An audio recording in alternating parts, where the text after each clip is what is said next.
Nah, beliau ini adalah, kita katakan beliau ini adalah seorang orang yang jahil juhal murakkab. Nah, beliau ini bukan seorang ulama, ya, seorang musisi. Nah, hanya karena dia sudah haji, sudah pakai, sudah tua, ya. Ini orang bilang katanya tua-tua kelarin, makin tua makin jadi, makin tua makin lupa diri. Nah, antum yang jahil. Nah, antum yang jahil terkait dengan bidah. Antum cuma paham terkait dengan musik, maka tidak usah berbicara tentang Islam ini, tentang agama ini. Assalamualaikum warahmatullahi wabarakatuh. Bismillahirrahmanirrahim. Allahumma sholli ala sayyidina Muhammadin wa ala alihi wa sahbihi ajma'in. Amma ba'du, ja'alana min ahlil khairi wa sa'ada fid dini wa dunya wal akhirah. Wabil khusus kepada kawan-kawan Salafi Wahabi, semoga kalian semua mendapatkan hal-hal yang terbaik di dunia juga di akhirat nanti. Amin Allahumma amin. Kalau yang sudah sepakat dengan konten saya pasti saya doakan. Yang tidak sepakat saja saya doakan, ya kan? Apa yang disampaikan oleh YouTuber yang laris manis di kalangan Salafi Wahabi, Lampai Channel apa namanya gitu, yang dicuplikan tadi itu, dia menyampaikan ya caci maki kepada Bung Haji Rhoma Irama karena dia menyimak ada salah satu ceramahnya Haji Rhoma Irama itu yang bercerita bahwa dulu masjidnya itu masjidnya Rhoma Irama, ya. Tiba-tiba pengurusnya diganti oleh orang-orang Radio Roja yang amaliyahnya berbeda dengan pengurus-pengurus lama. Lalu Rhoma Irama itu menelpon almarhum Kiai Hasyim Muzadi, Habib Rizik, bahkan Din Samsudin dan banyak tokoh-tokoh lain. Lalu di situ ada kesamaan suara bahwa ada masjid-masjid yang tiba-tiba dikuasai oleh kalangan-kalangan yang suka membid'ah-bid'ahkan. Orang ini tentu sebagai perwakilan dari Salafi Wahabi tentu tidak terima dengan narasi seperti itu. Tetapi sangat disayangkan, kalau saya boleh berkata jujur, kenapa harus ada narasi-narasi kotor, tua-tua keladi, jahil murakkab. Ya. Kalau kami, ya, saya tidak pernah sebegitu tajamnya mengutapkan orang itu, menyebut nama orang ini jahil murakkab, tua-tua keladi, tidak ngerti agama. Ya wallahu a'lam. Setelah saya telaah, ya mungkin sebetulnya mau bernarasi ilmiah, cuma mentok dibaca hadis, lalu apa yang mau diulaskan, nggak ada lagi yang mau diulaskan. Akhirnya keluar narasi-narasi itu. Kita ini kan kadang-kadang harus tahu diri juga. Kalau saya melihat tai kucing, saya tidak berharap itu wangi. Cukup tidak terlalu bau, itu sudah bagus. Artinya ya jangan laga-lagaan lah, sudah tahu tai kucing. Kalau ada hujan, sok-sok main hujan gitu, biar dia makin basah, terus baunya makin tajam gitu. Ya keterlaluan, ya. Tak perlu saya berharap tai kucing itu akan wangi, itu apa?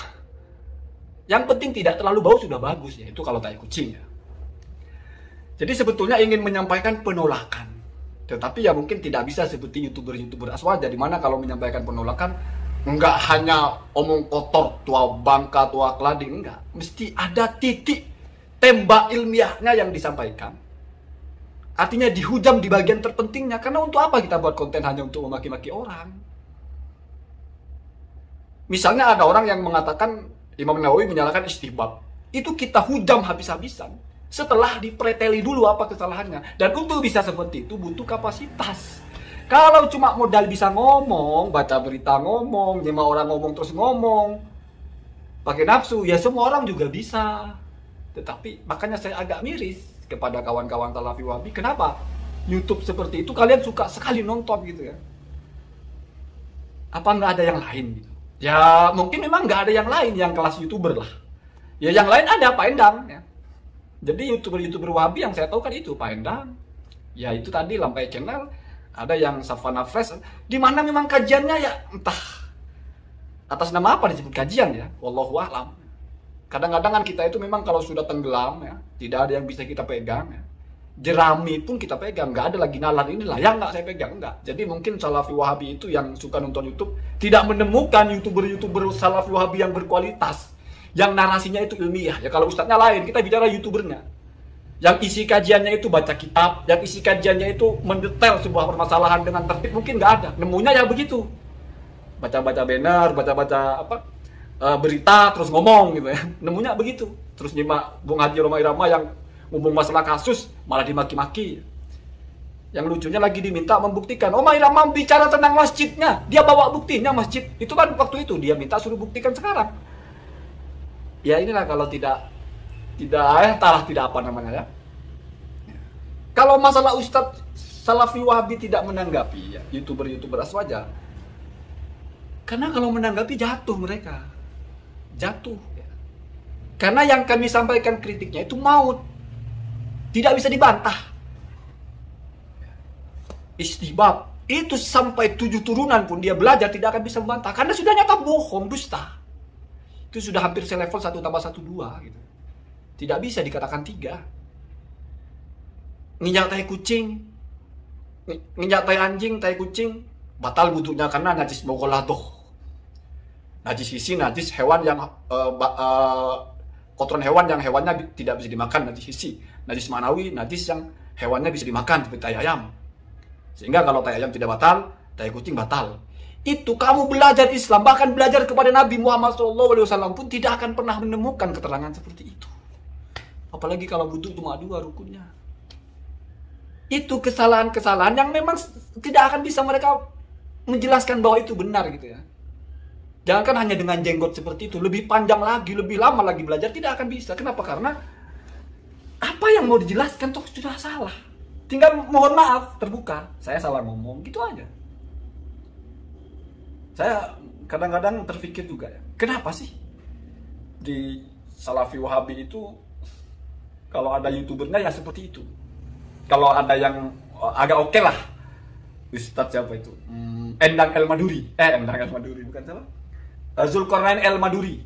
Lumayan lah masih berani baca kitab ya, walaupun dipreteli sama siapa itu? Gus Afandi atau siapa itu cara baca kitabnya. Kalau saya tidak terlalu mempersoalkan cara baca kitab. Saya juga tidak bisa baca kitab lah. Selama pemaknaannya benar ya, baca salah-salah. Tapi kalau untuk Pak Endang saya kira beliau bukan tidak bisa baca kitab dengan benar, tapi memang tidak bisa baca ya, kita maklumi. Tetapi saran saja kepada Salafi Wahabi ini, okelah kalian itu ikut Salafi Wahabi, okelah kalian tidak setuju dengan YouTuber Aswaja, tapi mbok yo kalau punya selera itu yang agak tinggi lah. Kalau orang-orang yang sama dengan kalian pengetahuannya, cuma mungkin lebih banyak baca terjemahan pula, untuk apa didengarkan, untuk apa diperhatikan? Toh kalian juga bisa baca saja sendiri. Miris ya, miris kita luangkan kota untuk mendengarkan orang yang apa pembicaraannya, isinya apa gitu loh. Ya tapi kan wa ridho an kulli aibin kalilatun ya. Kalau sudah sayang kepada yang keburukan-keburukan itu ya tertutup. Kama anna aina sukti tubdi al masawi. Sebagaimana pandangan yang buruk selalu menampakkan, atau pandangan kebencian selalu menampakkan keburukan-keburukan saja. Jadi kamu mau dicekoki bagaimanapun ya sudah, oh ini YouTuber Aswaja, ini YouTuber ahli bid'ah. Adalah YouTuber yang mendukung kalian. Oh ini Ustadz yang pembela sunnah. Padahal Ustadznya yang begitu. Semoga kita saling memahami, saling mengerti bahwa mungkin berbeda dalam manhaj, tapi tetap secara kemanusiaan ada rasa iba, kasihan gitu. Kasihan ya. Jangan sampai kamu itu hanya mengedepankan hawa nafsu kamu karena sama dengan kamu, lalu kamu tidak bisa membedakan mana yang harus kamu ikuti, mana yang sebetulnya harus kamu tertawakan, atau mana yang seharusnya ya sama dengan kamu, nggak ada bedanya. Semoga ada manfaatnya. Assalamualaikum warahmatullahi wabarakatuh.